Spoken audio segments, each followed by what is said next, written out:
As far as I'm concerned, the teleprompter is probably the most important piece of gear that this channel has ever purchased. And I would even take that a step further to say that it may well be the fast track to getting your content creation up and running as fast as possible. These things let you find your voice in a video and avoid the long hours of editing afterwards. Probably the biggest time saver I have in my studio, and by a long shot. Now, when I started, I had the Glide gear, and honestly, I swore by it. It was the best option available at an affordable price, and it took my videos from kind of being a rambly mess to being whatever kind of mess this is. And now there's the Elgato prompter, which does add a few things to the menu, but it also kind of complicates things a bit as well. So then, the question for this video: should you buy the new Elgato prompter, or is the Glide gear still the best option for you? Also, I kind of want to look at whether or not the Elgato is a worthy upgrade if you've been like me and rocking the Glide gear for some time. So let's take a look. So in case you're new to all this, the Glide gear is your stock standard cheap teleprompter that a lot of YouTubers use. It has a rear spot for your camera, then this beam splitting glass that lets you see the script without it showing up in your video. It also has a spot for some sort of screen to run a teleprompter app. Now, I'm going to get this question quite a bit, but I used the Nano Teleprompter app for Android. Yes, it's a paid app, but sadly, all of the good ones are. The unpaid apps are not very good whatsoever. Is it the best? I don't know, but it was the one that I used the most, so there is that. But the Glide gear worked wonders for me for several years, but there were some minor shortcomings with it. It was very dependent upon having a screen, obviously. But that means for most of us that we're using our phones as that screen. And generally speaking, the phone is also your camera control, and not to mention the place that phone calls and text messages come from. Having to part with it presented some challenges throughout the years. But I guess it is a relatively minor annoyance. But to add to the screen issue is that you needed to rely on phone apps to control the actual teleprompter, which meant you were testing the market on triggers and such for it. And nothing's really standardized for this kind of stuff, so it was really frustrating at times. And probably the biggest annoyance or issue with the Glide gear is how big and bulky it was. And yes, I get it, it's weird to complain how big and bulky a teleprompter is, but stay with me. The most annoying issue was that the teleprompter became part of the tripod setup for your camera. Now, with the tripod, you have a quick release for your camera, right? Looking to do some B-roll? Just unclip your camera and off you go. But not with the Glide gear. The Glide gear actually attached to your quick connect on your tripod, meaning if you needed to take your camera off, you had to actually unscrew it, which was a real pain in the butt. It's slow, and over time, it kind of just gets on your nerves. But with all that said, you put up with it because it was really your only real option on the market. That is until Elgato released their prompter. So then, how did Elgato improve on the Glide gear? I think I should point out here that I'm reviewing this as it pertains to my setup, using a DSLR or a mirrorless on a tripod. Your mileage may vary depending on your setup, but I really can't speak to all those scenarios. Now, from a price perspective, well, it wasn't much of an upgrade. This thing is not cheap at $279 US. Glide gear is showing to sell at $199, but that also comes with a carrying case. Now, I got mine cheaper back in the day, but without the case. I don't know what's going on with that, but that's beside the point.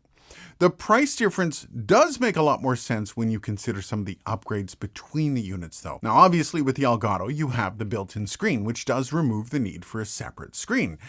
And it's more useful than you might think. Now we'll get into some of the other uses of the screen as well in a bit. Now secondly, this is mounted to your camera, more specifically to your lens. Now I know there is the ability to mount your camera to this, but this thing easily sits on your lens and it's a cinch to add and remove, meaning it doesn't take over your setup and it allows you to still keep your camera on the quick release. Now this thing is way more complicated to set up than the Glide gear, especially when you get into the software setup, but we're going to cover that in a bit as well.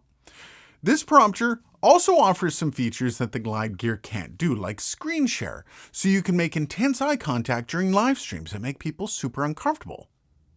And lastly, this thing does integrate with the Stream Deck. So of course, putting it right into the middle of the ecosystem that Elgato has built out. Okay, so that's all fine and good, but let's spoil a bit of the soup with the fly, why don't we? So first up, we got to talk about the setup. There was very little guiding my way when I was setting this thing up for the first time, and I'm pretty savvy with this kind of stuff. Now, the issue is I was setting this up on a Mac, and I'm less savvy with that. Now, to get this thing going, you have to download the app. Even after you install everything, the prompter just doesn't work. So let's go over what happens when you plug this in for the first time with a Mac here. Now it's plugged in. And you're going to see it comes up, Elgato. Yay! Oh, what? And then you come up here and, well, there's nothing really happening.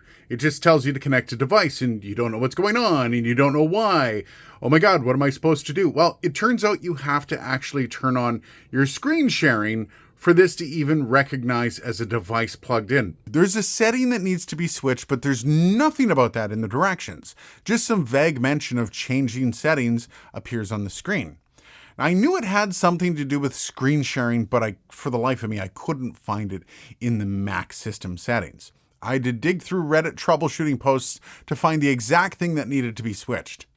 By the way, if you're here for that exact issue, it's the screen share option, and it's here under System Settings, then General, and under the Sharing option. Now, I'm just going to say it. It's annoying that I had to dig for that info, and it wasn't readily available when installing and setting up. Now, once that was all figured out, it was pretty basic getting things rolling, especially if you're used to Elgato UI and really kind of a streaming UI. But I do have one massive final issue. You see, the prompter software itself is literal and utter dog shit. How is it not possible to just drag and drop a script or somehow import a script from a Word document? Why do I have to copy paste everything in? I mean, the very concept of this being a teleprompter would mean that the teleprompter part of this thing would be the first consideration when developing it, no? And I know a lot of people are saying, just use another prompter and screen share it. Which, yes, does work, but then the other issues pop up. Like the whole idea of this thing replacing the glide gears so you don't have to rely on other paid prompter apps. And I know that this can be implemented. So why isn't it?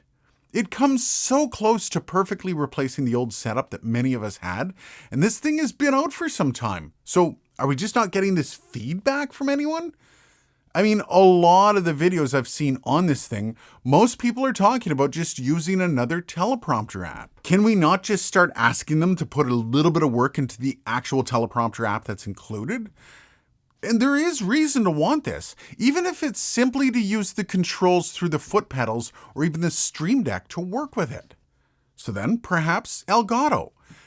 Maybe put just a touch of effort in here.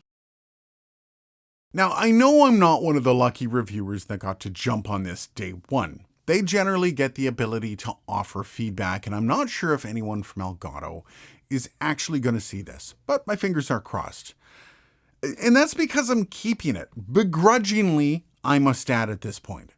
There are far too many perks to using this thing for it to be dismissed for my old glide gear. Too many quality of life upgrades. And while it is wildly annoying to have to deal with the quirks of the teleprompter, the positives obviously outweigh the negatives here. So then I guess the question is, if you're sitting there wondering which one to buy first, what should you do? Well, personally, I still think there's a ton of value in the glide gear. Don't dismiss it because of what it might lack. It is still cheaper. But yes, you do still need another screen for it, but it works phenomenally well.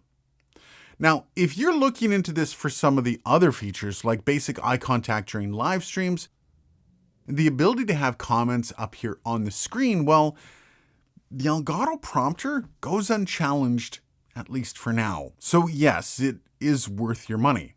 But let's get all our voices heard when dropping our hard-earned cash on this type of stuff. The teleprompter isn't good enough for this price point. Let's see if we can make this thing a solid A+. Let me know what you guys think down below. Cheers, and I'll see you in the next video.